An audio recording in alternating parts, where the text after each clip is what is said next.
Halos 40 police station ang napinsala ng malakas na lindol sa Cebu. Balita mula sa Campo Crame, hatid ni Radyo Patrol, Marlene Pajernos. Marlene.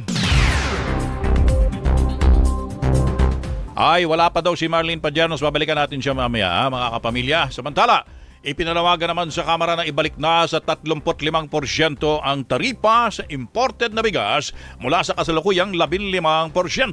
Balita mula sa Kamara, hatid ni Radyo Patrol, Pamela Vasquez. Pam! Sige, maya-maya po titimbrehan namin kayo kung available na po yung mga Radyo Patrol na tinatawag natin, ha? Mga kapamilya, magpakarga na po kayo kung kayo po ay nasa labas pa dahil bago kayo gumarahe, kasado na ang panibagong taas presyo ng mga produktong petrolyo bukas. 80 sentimos ang imamahal sa kada litro ng diesel, habang 20 sentimos naman sa gasolina at kerosene. Bunsod ang taas presyo ng mataas na demand ng langis sa Asia at ang ipinataw na sanctions ng Amerika sa Iran. At susunod, mga estudyante sa Pampanga State University pinalikas dahil sa bomb threat. At sa ating headline abroad, halos 50 patay dahil sa pagguho ng lupa at pagbaha sa Nepal.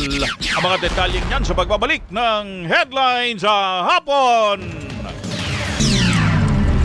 Headline Abroad. Headline Abroad.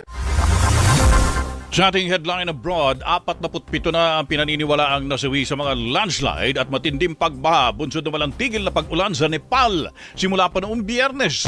Nalubog ang mga bahay at mga sasakyan at hindi rin madaanan ng mga kalsada kasunod ng pag-apaw ng ilog